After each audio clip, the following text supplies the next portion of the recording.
Welcome to post market analysis.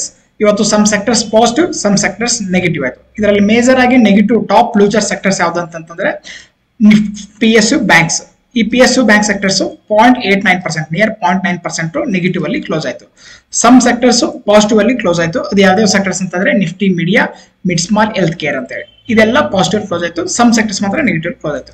ಮತ್ತೆ ನಾವು ಇವತ್ತು ನಿಫ್ಟಿ ನೋಡ್ತೀವಿ ಅಂತಂದ್ರೆ ನಿಫ್ಟಿಯಲ್ಲಿರೋ ಸ್ಟಾಕ್ಸ್ ಗಳೆಲ್ಲ ಏನಂತಂದ್ರೆ ಮಾರ್ನಿಂಗ್ ಒಂದು ಸ್ವಲ್ಪ ಈ ತರ ರೈಸ್ ಆದ್ಮೇಲೆ ಲಾಸ್ಟ್ ಮೂಮೆಂಟ್ ಏನಂದ್ರೆ ಲಾಸ್ಟ್ 2 hours ಅಲ್ಲಿ ಇವತ್ತು ಎಕ್ಸ್ಪೈರಿ ಇತ್ತಲ್ಲ, ಸೊ ಈ ತರ ಡೌನ್ ಅಲ್ಲಿ ಕ್ಲೋಸ್ ಆಯ್ತು. ಹಂಗಾಗಿ ಸಮ್ ಸ್ಟಾಕ್ಸ್ ಫ್ಲಾಟ್ ಅಲ್ಲಿ ಕ್ಲೋಸ್ ಆದವು ನೋಡಿ.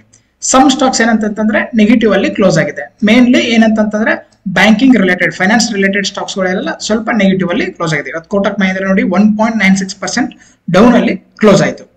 ಈ ಸೆಕ್ಟರ್ ಅಂದ್ರೆ ಬ್ಯಾಂಕಿಂಗ್ ಸೆಕ್ಟರ್ಸ್ ಅಲ್ಲಿ. ನಾವು ನಿಫ್ಟಿ ಬರ್ತೀವಿ ಅಂತಂತಂದ್ರೆ ನೋಡಿ, ಇವತ್ತು ಎಕ್ಸ್ಪೈರಿ ಇತ್ತು. ಇವತ್ತೇನಾಯ್ತು ಅಂತಂತಂದ್ರೆ ಮಾರ್ನಿಂಗ್ ನಮ್ಗೆ ಗೊತ್ತಾಗುತ್ತೆ ನೋಡಿ. ಮಾರ್ನಿಂಗ್ ನಮ್ಗೊಂದು ಸಿಗ್ನಲ್ ಬಂತು, ಏನು ಗ್ಯಾಪ್ ಅಪ್. ಈ ಗ್ಯಾಪ್ ಅಪ್ ಅಂತಂದ್ರೆ ಯೂಶಲಿ ಏನಂತ ಅರ್ಥ ಅಂದ್ರೆ ಪಾಸಿಟಿವ್ ಸೆಂಟಿಮೆಂಟ್ ಅಂತ ಹೇಳಿ ಅರ್ಥ. ಬಟ್ ಏನಂತಂದ್ರೆ ಅದು ನೆಕ್ಸ್ಟ್ ಕ್ಯಾಂಡಲ್ ಇಮಿಡಿಯೇಟ್ ಆಗಿ ಏನಾಯ್ತು ಅಂತಂದ್ರೆ ಸೆಲ್ ಆಯ್ತು. ಅವಾಗ ಏನಾಗುತ್ತೆ ಅಂತಂದ್ರೆ ಅಕಸ್ಮಾತ್ ಇಲ್ಲಿ ಏನಾದ್ರು ಟ್ರೇಡ್ ತಗೊಂಡ್ರೆ ಇಲ್ಲಿ ನೀವು ಸ್ಟಾಪ್ ಲಾಸ್ ಇಡಬೇಕು. ಸ್ಟಾಪ್ ಲಾಸ್ ಇಟ್ಟಾಗುತ್ತೆ.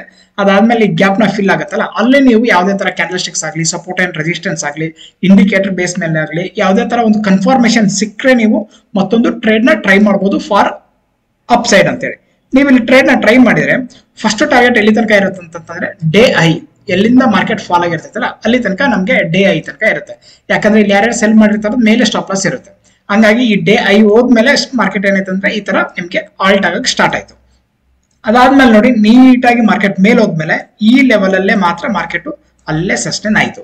ಅದಾದ್ಮೇಲೆ ಸ್ಟ್ರಾಂಗ್ ಒಂದು ಲಾಸ್ಟ್ ಮೂಮೆಂಟ್ ಅಲ್ಲಿ ಒಂದು 11:30 ಅಲ್ಲಿ ಈ ತರ ಒಂದು ಬಿಗ್ ಕ್ಯಾಂಡಲ್ ಬಂತು. ಅವಾಗ ನಮ್ಗೆ ಅನ್ಸುತ್ತೆ ಈ ತರ ಪ್ರೈಸ್ ಆಕ್ಷನ್ಸ್ ಮಾಡಿ ಮಾರ್ಕೆಟ್ ಏನಾರ ಮೇಲೆ ಸಸ್ಟೈನ್ ಆಗಿಲ್ಲ ಅಂತಂದ್ರೆ it may be down trend ಅಂತೇಳಿ. ಓಕೆ, ಎಷ್ಟು ಡೌನ್ ಟ್ರೆಂಡ್ ಅಂತ ಗೊತ್ತಾಗಲ್ಲ, ಡೌನ್ ಟ್ರೆಂಡ್ ಅಂತೇಳಿ ನಾವು ಅಜಂಪ್ಷನ್ ಮಾಡ್ಬೋದು.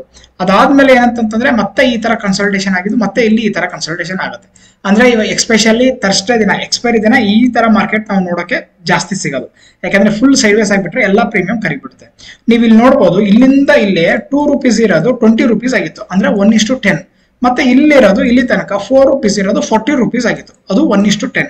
ಅಂದ್ರೆ ಸಿ ಮಾಡಿದ್ರು ದುಡ್ಡು ಆಗ್ಬೋದು, ಪಿ ಮಾಡಿದ್ರು ದುಡ್ಡು ಆಗ್ಬೋದು. ಸಿ ಇಲ್ಲಿ ಬೈ ಮಾಡಿ ಇಲ್ಲಿ ಎಕ್ಸಿಟ್ ಮಾಡಿದ್ರೆ ಮಾತ್ರ ನಿಮ್ಗೆ ದುಡ್ಡು, ಇಲ್ಲಿ ಪಿ ಬೈ ಮಾಡಿ ಇಲ್ಲಿ ಎಕ್ಸಿಟ್ ಆದ್ರೆ ಮಾತ್ರ ನಿಮ್ಗೆ ದುಡ್ಡು. ಇಲ್ಲಿ ಸಿ ಬೈ ಮಾಡಿ ಬಿಟ್ರೆ ನಿಮ್ಗೆ ಲಾಸು, ಇಲ್ಲಿ ಪಿ ಬೈ ಮಾಡಿ ಬಿಟ್ರೆ ನಿಮ್ಗೆ ಮತ್ತೆ ಲಾಸ್ ಆಗ್ತಾನೆ ಇರುತ್ತೆ. ಓಕೆ, ಇದು ಇವತ್ತಿನ ಮಾರ್ಕೆಟ್. ಅಂದ್ರೆ ಇಲ್ಲಿ ನಮ್ಗೆ ರೆಸಿಸ್ಟೆನ್ಸ್ ತರ ಕಾಣಿಸ್ತು, ಮತ್ತೆ ಇಲ್ಲಿಂದ ಹೋಗಿ ಈ ತರ ಒಂದು ಬಿಗ್ ಫಾಲ್ ಆಯ್ತು. ಲಾಸ್ಟ್ ಮೂಮೆಂಟ್ ಅಲ್ಲಿ very very very big candle fall ಆಯ್ತು. ಓಕೆ, ಇದನ್ನ ನಾವು ರೇನ್ಬೋ ಸ್ಟ್ರಾಟಜಿ ಹಾಕಿ ಯಾವ ತರ ಮಾಡ್ಬೋದಾಗಿತ್ತು ಅಂತ ಹೇಳಿ ನೋಡಿ. ಜಸ್ಟ್ ನಾವು ರೇನ್ಬೋ ಸ್ಟ್ರಾಟಜಿನ ಇಂಪ್ಲಿಮೆಂಟ್ ಮಾಡೋಣ ಈ ಚಾರ್ಟ್ ಅಲ್ಲಿ. ಇವತ್ತು ವೆರಿ ಸಿಂಪಲ್, ಅದು ಎಕ್ಸ್ಪೈರಿ ದಿನ ರೇನ್ಬೋ ಸ್ಟ್ರಾಟಜಿ ಚೆನ್ನಾಗಿ ವರ್ಕ್ ಆಗುತ್ತೆ ಫಾರ್ ಸೆಲ್ಲಿಂಗ್ ನೋಡಿ. ಏನಂತಂದ್ರೆ ನಮ್ಗೆ ಇಲ್ಲೊಂದು ಸಿಗ್ನಲ್ ಕೊಡ್ತು, ವೆರಿ ಸಿಂಪಲ್ ಆಗಿ ಆರಾಮ್ಸೆ 1:3 ಟಾರ್ಗೆಟ್ ಈಸಿಲಿ ಅಚೀವ್ ಆಗುತ್ತೆ. ಮತ್ತೆ ನಾವು ಇಲ್ಲಾದ್ರೂ ಟ್ರೇಡ್ ತಗೋಬಹುದು ಅಥವಾ ಇಲ್ಲಾದ್ರೂ ಟ್ರೇಡ್ ತಗೋಬಹುದು. ಎರಡು ಕಡೆ ಟ್ರೇಡ್ ತಗೊಂಡು ನೀವು ಸಿ ಸೆಲ್ ಮಾಡಿದ್ರು ನೀವು ಓವರ್ ಆಲ್ ಪ್ರಾಫಿಟ್ ಅಲ್ಲೇ ಇರ್ತೀರಾ. ಇಷ್ಟು ಮಾರ್ಕೆಟ್ ಮೇಲೆ ಹೋದ್ರು ನಮಗೆ ಲಾಸ್ ಆಗಿರಲ್ಲ, ಯಾಕಂದ್ರೆ ಇವತ್ತು ಪ್ರೀಮಿಯಂ ಎಲ್ಲ ಡಿಕೆ ಆಗ್ತಾ ಇರುತ್ತೆ. ಇಲ್ಲಿ ಟ್ರೇಡ್ ತಗೊಂಡ್ರೆ ನಿಮ್ದು ಬೆಸ್ಟ್ ಟ್ರೇಡ್ ನೋಡಿ. ಅವಾಗ ನಿಮ್ಗೆ ಮಾರ್ಕೆಟ್ ಏನಂತಂದ್ರೆ ನಿಮ್ ಪ್ರೀಮಿಯಂ ಎಲ್ಲ ಶೂಟ್ ಅಪ್ ಆಗೋದಿಲ್ಲ, ಯಾವಾಗ್ಲೂ ಡಿಕೆ ಆಗ್ತಾನೆ ಇರುತ್ತೆ. ಇಲ್ಲಿ ನೋಡಿ, ಒಂದು ಟ್ರೇಡ್ ತಗೊಂಡ್ರೆ ಪ್ರಾಫಿಟ್ ಆಯ್ತು, 2 ಟ್ರೇಡ್ ತಗೊಂಡ್ರೆ ಪ್ರಾಫಿಟ್ ಆಯ್ತು. ಇಲ್ಲಿ ನೀವು ಟ್ರೇಡ್ ತಗೊಂಡ್ರೆ ಈ ಪಾಯಿಂಟ್ ಅಲ್ಲಿ ಒಂದು ಎಸೆಲೇಟ್ ಆಗುತ್ತೆ, ಮತ್ತೆ ಇಲ್ಲಿ ತಗೊಂಡ್ರೆ ಒಂದು ಎಸೆಲೇಟ್ ಆಗುತ್ತೆ. ಈ 2 ಎಸೆಲೇಟ್ ಆಯ್ತು. ಲಾಸ್ಟ್ ಮೂಮೆಂಟ್ ಅಲ್ಲಿ ಇಲ್ಲಿ ಟ್ರೇಡ್ ತಗೋತೀರಿ ಅಂದ್ರೆ ಎಷ್ಟು ಎಸೆಲೇಟ್ ಆಗಿರುತ್ತೆ ಅದರದ್ದು 1:5 ರಿಸ್ಕ್ ರಿವಾರ್ಡ್ ರೇಷಿಯೋ ಬಂದಿರುತ್ತೆ. ಜಸ್ಟ್ ಇದು ರೇನ್ಬೋ ಸ್ಟ್ರಾಟಜಿ. ಇದ್ರ ಜೊತೆ ನೀವು ಇನ್ನೂ ಸಪೋರ್ಟ್ ಅಂಡ್ ರೆಸಿಸ್ಟೆನ್ಸ್ ಹಾಕಿದ್ರೆ ನಿಮ್ಗೆ ಇನ್ನೂ ಕನ್ಫರ್ಮೇಶನ್ ಸಿಕ್ಬಿಡುತ್ತೆ, ಎಲ್ಲಿಂದ ಮಾರ್ಕೆಟ್ ಕೆಳಗಡೆ ಬರ್ಬೋದು, ಎಲ್ಲಿಂದ ಮಾರ್ಕೆಟ್ ಮೇಲ್ಗಡೆ ಹೋಗ್ಬೋದು ಅಂತೇಳಿ. ಇವಾಗ ನಾವು ನೋಡಿ ಇಲ್ಲಿಂದ ನಾವು ನೋಡ್ತೀವಿ ಅಂತಂದ್ರೆ ಸಪೋರ್ಟ್ ಅಂಡ್ ರೆಸಿಸ್ಟೆನ್ಸ್ ಇಂದ ನಾವು ನೋಡ್ತೀವಿ ಅಂತಂದ್ರೆ ಫಸ್ಟ್ ನೋಡಿ ಎಲ್ಲೆಲ್ಲಿ ಸಪೋರ್ಟ್ ಇದೆ, ಎಲ್ಲೆಲ್ಲಿ ರೆಸಿಸ್ಟೆನ್ಸ್ ಇದೆ. ಎಕ್ಸಾಕ್ಟ್ ಆಗಿ ನಮ್ಗೆ ರೆಸಿಸ್ಟೆನ್ಸ್ ಹತ್ರನೇ ನಮ್ಗೆ ಏನಾಯ್ತು, ಫಾಲ್ ಆಯ್ತು. ರೆಸಿಸ್ಟೆನ್ಸ್ ಹತ್ರನೇ ನಮ್ಗೆ ಫಾಲ್ ಆಗ್ತಿದೆ, ಅಂದ್ರೆ ರೆಸಿಸ್ಟೆನ್ಸ್ ಇದು ಸ್ಟ್ರಾಂಗ್ ಇದೆ ಅಂತೇಳಿ ಅರ್ಥ ಆಗುತ್ತೆ. ಯಾವಾಗ್ಲೂ ಒಂದೇನಂತಂದ್ರೆ ಇವಾಗ ನೋಡಿ ಈ ಸಪೋರ್ಟ್ ಸ್ಟ್ರಾಂಗ್ ಇಲ್ಲ, ಸಪೋರ್ಟ್ ಸ್ಟ್ರಾಂಗ್ ಇದ್ರೆ ಈ ತರ ಮೇಲೆ ಹೋಗ್ತಿತ್ತು. ಈ ತರ ಸಪೋರ್ಟ್ ಅಂಡ್ ರೆಸಿಸ್ಟೆನ್ಸ್ ಬಂದ್ಮೇಲೆ ಈಸಿಲಿ ಏನಾರ ಬ್ರೇಕ್ ಆದ್ರೆ ಅದು ವ್ಯಾಲಿಡ್ ಇಲ್ಲ ಅಂತೇಳಿ ಅರ್ಥ. ಅದೇ ತರ ನೋಡಿ ಈ ತರ ಹೋದ್ಮೇಲೆ ಮತ್ತೆ ತಿರ್ಗಲ್ಲಿ ಬರ್ತಾ ಇದೆ ಅಂತಂದ್ರೆ ಸ್ಟ್ರಾಂಗ್ ರೆಸಿಸ್ಟೆನ್ಸ್ ಇದೆ ಅಂತೇಳಿ ಅರ್ಥ. ಈಗ ಎಕ್ಸಾಕ್ಟ್ ಆಗಿ ನಮ್ಗೆ ಈ ಪಾಯಿಂಟ್ ಅಲ್ಲಿ ನೀವು ನೋಡಿದ್ರೆ ಇಲ್ಲಿ ನೋಡಿ, ಇದನ್ನ ನಾವು ಡಿಸೇಬಲ್ ಮಾಡೋಣ. ಈ ಪಾಯಿಂಟ್ ಅಲ್ಲಿ ಎಕ್ಸಾಕ್ಟ್ ಆಗಿ ಏನಾಯ್ತು ಅಂತಂದ್ರೆ ಒಂದು ದೋಜಿ ತರ ಕ್ಯಾಂಡಲ್ ಬಂತು. ಅದಾದ್ಮೇಲೆ ಒಂದು ಬಿಗ್ ಕ್ಯಾಂಡಲ್ ಬಂತು. ಅಂದ್ರೆ ನಿಮ್ಗೆ ಸ್ಮಾಲ್ ರಿಸ್ಕ್ ರಿವಾರ್ಡ್ ರೇಷಿಯೋ ಅಂದ್ರೆ ನೋಡಿ, ನಿಮ್ಗೆ ಏನಂದ್ರೆ ರಿಸ್ಕ್ ಹೋದ್ರೆ 2 rupees ಬಂದ್ರೆ 20 rupees, ಇದೆಲ್ಲ 1:10 ರಿಸ್ಕ್ ರಿವಾರ್ಡ್ ರೇಷಿಯೋ. ಇದೇನಂದ್ರೆ ಎಸ್ಪೆಷಲಿ ಎಕ್ಸ್ಪೈರಿ ದಿನದಲ್ಲಿ ಮಾತ್ರ ನಿಮ್ಗೆ ಸಿಗುತ್ತೆ ಈ ತರ ನೋಡಕ್ಕೆ. ಈ ತರ ನೀವು ಸಪೋರ್ಟ್ ಅಂಡ್ ರೆಸಿಸ್ಟೆನ್ಸ್ ನೋಡ್ಕೊಂಡು ಮಾಡ್ಬೋದು. ಓಕೆ, ನಾಳೆ ಯಾವ ತರ ಟ್ರೇಡ್ ನ ಪ್ಲಾನ್ ಮಾಡಬಹುದು ಅಂತ ಹೇಳಿ ನೋಡೋಣ. ಇದೆಲ್ಲ ಇವತ್ತಿನ ಮಾರ್ಕೆಟ್ ಆಯ್ತು. ನಾಳೆ ಯಾವ ತರ ಇದನ್ನ ನೋಡ್ಕೊಂಡು ನೀವು ಲೈವ್ ಅಲ್ಲಿ ಮಾಡ್ಬೋದು. ಮತ್ತೆ ಹಾಗೆ ನಿಫ್ಟಿ ಒಂದು ರೆಕ್ಟಾಂಗ್ಯುಲರ್ ಫಾರ್ಮ್ ಮಾಡ್ತಾ ಇದೆ, ನೀವು ಇಲ್ಲಿ ನೋಡಬಹುದು. ಇವಾಗ ನೋಡಿ, ಈ ಝೋನ್ ಇಂದ ಈ ಝೋನ್ ನಿಮ್ಗೆ ಒಂದು ರೆಕ್ಟಾಂಗ್ಯುಲರ್ ಫಾರ್ಮ್ ಮಾಡ್ತಾ ಇದೆ. ಇವಾಗ ಸೇಮ್ ಪ್ರೀವಿಯಸ್ ಎಲ್ಲ ಫಾರ್ಮ್ ಮಾಡಿತ್ತಲ್ಲ, ಅದೇ ತರ ಇವಾಗ ಇಲ್ಲಿ ನಿಮ್ಗೆ ಫಾರ್ಮ್ ಮಾಡ್ತಾ ಇದೆ.